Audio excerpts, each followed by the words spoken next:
오늘은 칭의에 이어서 양자됨의 내용들을 함께 살펴보는 시간을 갖도록 하겠습니다. 양자됨의 내용을 2주 동안 아마 살펴보게 될 텐데,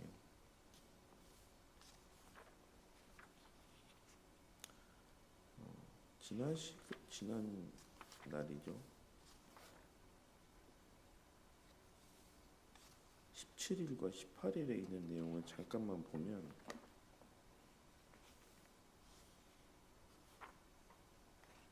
네. 12장을 이틀만 하는 거예요. 그러네요. 12장. 어쨌든 이제 어제와 그제 본래에 해당되는 내용들을 보면 17일에는 의롭다 하심을 받은 자들의 은혜의 상태와 계속되는 죄. 이 말은 무슨 말이냐면 칭의의 은혜 가운데 있어도 그것이 신분의 변화이기 때문에 내적으로는 계속 죄가 있다라고 하는 것을 말씀하고 있는 거죠. 그리고 18일에는 구약 아래에 있는 신자와 신약 아래에 있는 신자의 의롭다 하심에 대해서 이제 11장 6항에 있는 내용들을 가지고 설명했습니다. 구약 아래에 있는 신자들의 의롭다 하심은 이 모든 점에 있어 신약 아래에 있는 신자들의 의롭다 하심과 동일하며 하나이다. 왜 그렇겠습니까? 다 그들이 이제 예수 그리스도의 객관적인 어떤 그 이루신 바가 전가되는 것이기 때문에 사실 뭐 동일하다라고 하는 것을 그 어떠함의 차이가 없다라고 말씀하고 있는 것이죠. 그래서 칭의는 계속 우리가 나누었지만 내적으로는 그대로다.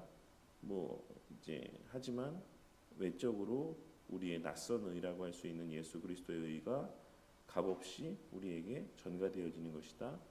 그런 내용들이 계속 칭의의 내용들 가운데 반복이 되었습니다.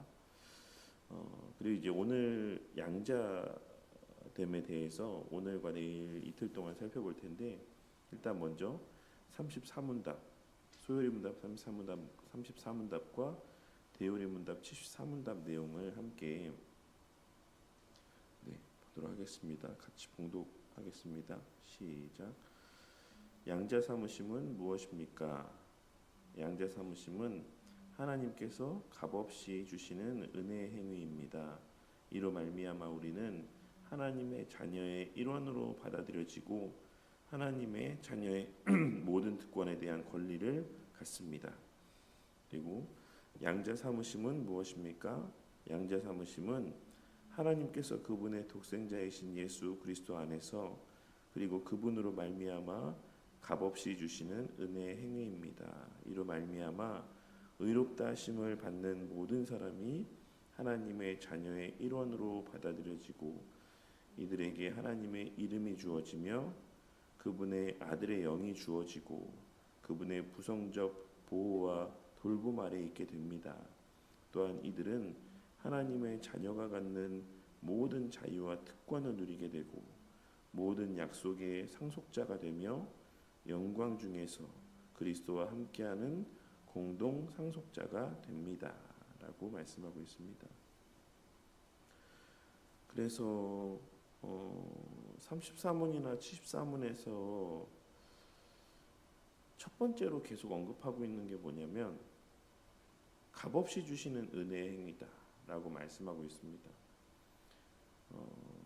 그리고 또 하나 좀 중요하게 좀 볼만한 표현은 하나님의 자녀의 일원으로 받아들여지는 것이다 라고 말씀하고 있고, 셋째로는 하나님의 자녀의 모든 특권에 대한 권리를 갖게 된다. 이 세 가지가 사실 소요리 문답도 대요리 문답의 내용들을 되게 압축적으로 이렇게 요약해서 정리해 놓은 것이기 때문에 사실 본질적인 의미를 좀 더 풀어놓은 거죠. 대요리 문답에서는. 그래서 세 가지 소요리 문답의 내용만 보면 세 가지가 값없이 주신 은혜의 행위고 또 하나님의 자녀의 일원으로 받아들여지는 것이고 그리고 자녀의 모든 특권에 대한 권리를 갖게 되는 거다. 그래서 첫 번째로에 대해서 생각해 볼 수 있는 것은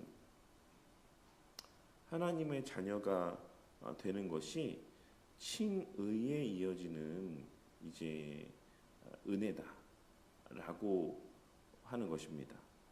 뭐 사실 뭐 당연한 것이다라고 생각할 수 있지만 웨스트민스터 신앙고백서의 내용을 보면 이 말이 어떤 의미인지를 조금 더 명확하게 알 수가 있는데 이미 여러 차례 얘기했지만 하나님의 유효한 부르심 가운데 있는 자들, 그래서 중생케 하신 자들, 그러한 자들에게 주어지는 은혜를 두 개를 언급하고 있다라고 이야기했어요. 뭐랑 뭐죠? 칭의와 성화입니다. 다시 하나님께서 유효한 부르심으로 작정 가운데 부르신 자들, 그래서 거듭나게 하신 자들, 이들에게 주어지는 이중 은혜가 뭐다? 칭의와 성화예요.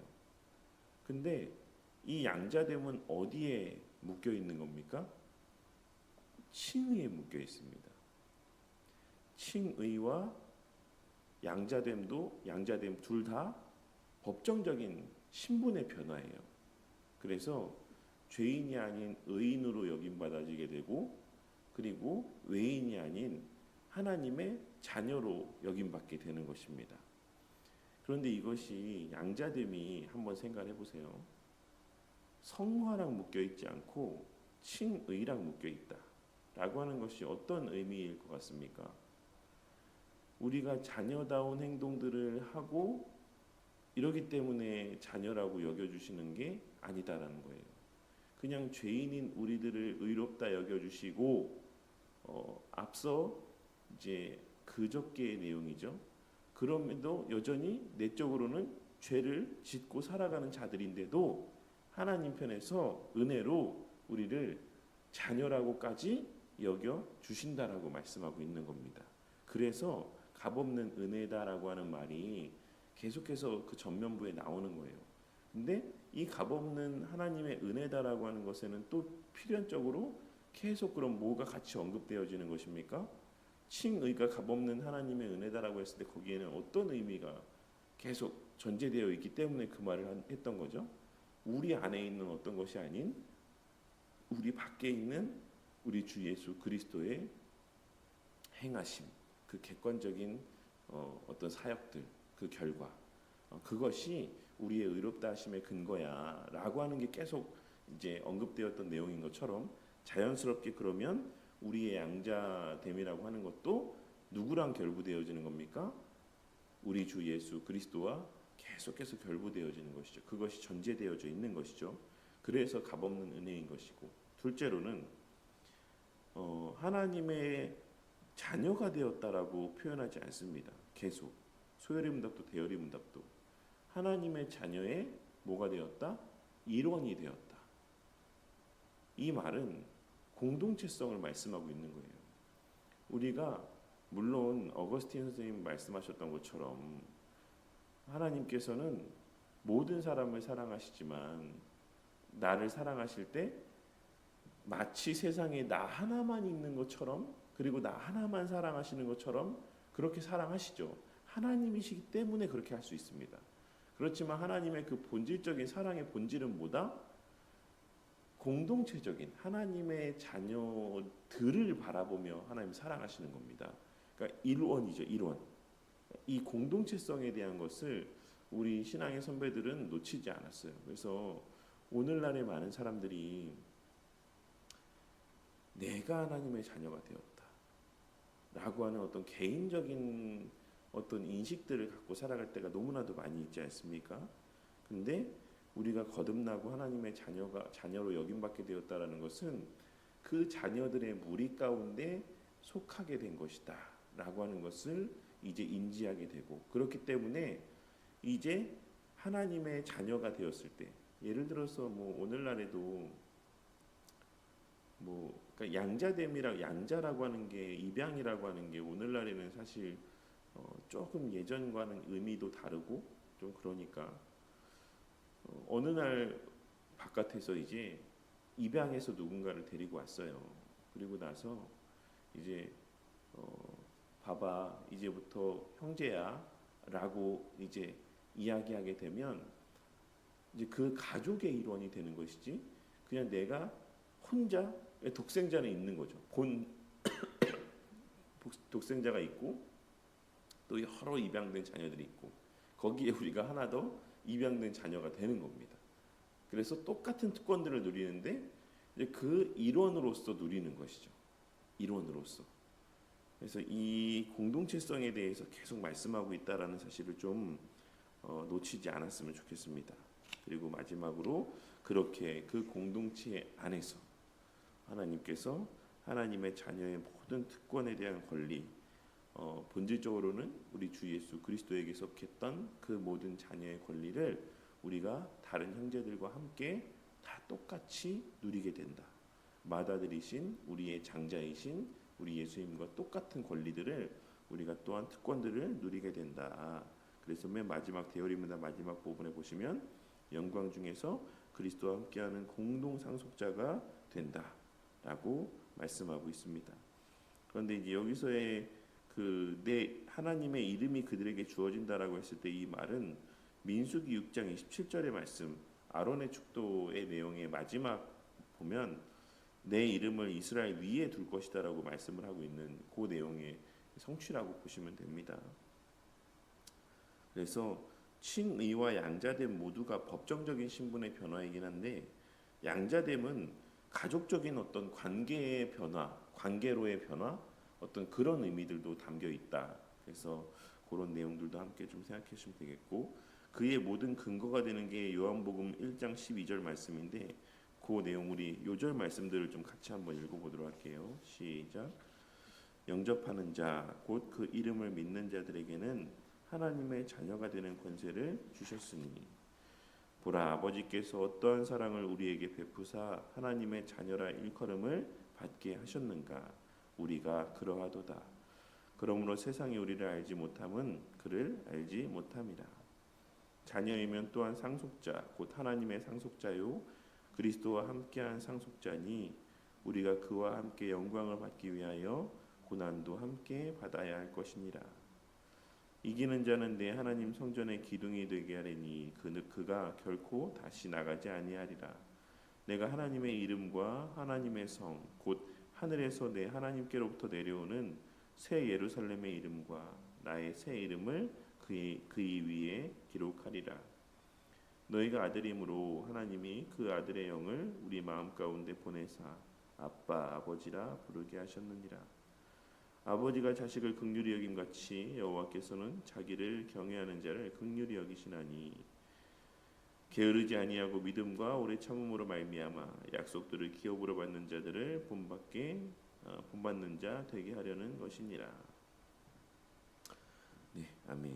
이제 이런 말씀들이 이런 양자됨의 근거들이라고 할 수가 있고 그 가운데 특별히 첫 번째 이제 전체의 어떤 양자됨의 근거가 되는 요한복음 1장 12절 말씀에 보면 영접하는 자 곧 그 이름을 믿는 자들에게는 하나님의 자녀가 되는 권세를 주셨다라고 했을 때 우리가 이제 영접하다라고 하는 의미를 제가 예전에도 몇 번 신학 강좌 때인가 말씀드렸던 것 같은데 요즘에 영접기도라는 것들이 있잖아요. 영접기도문 이런 것들.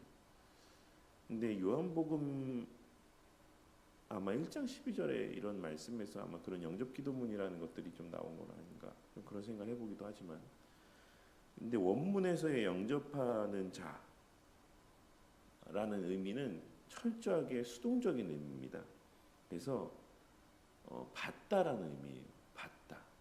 그래서 그 이름을 이제 받는 자, 수여받는 자, 곧 그 이름을 믿는 자 이런 의미입니다.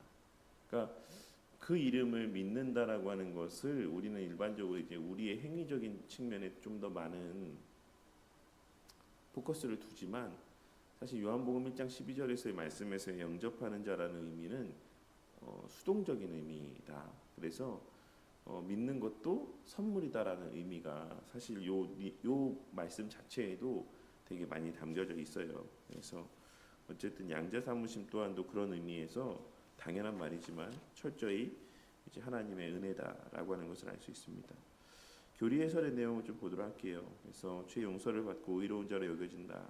그래서 양자로 삼으신다. 근데 양자를 삼으심에 있어서 먼저 의롭다 하심의 은혜를 베푸신다라는 것이죠. 두 번째 그 129페이지의 다섯 번째 줄, 네 번째 다섯 번째 줄 보시면 양자로 삼으시는 일이 은혜인 것과 관련해서 두 가지 사실을 생각해 볼 텐데, 하나는 양자로 삼으심에 있어 먼저 의롭다 하시는 은혜를 베푸신다라고 하는 것이다. 근데 그 옆에가 중요합니다. 하나님께서는 죄인을 양자로 삼지 않으신다. 이 말이 그리스도의 객관적인 그 은혜, 구속의 은혜, 죄사함의 은혜 가운데, 의롭다 여겨주심의 은혜 가운데 우리가 자녀라 여김받는다라고 하는 의미가 여기에 담겨 있죠. 근데 저는 사실 이 표현이 또 다르게도 여겨집니다. 하나님께서는 죄인을 양자로 삼지 않으신다. 우리를 양자로 삼으시기 위해서 행하신 일들이 있지 않습니까?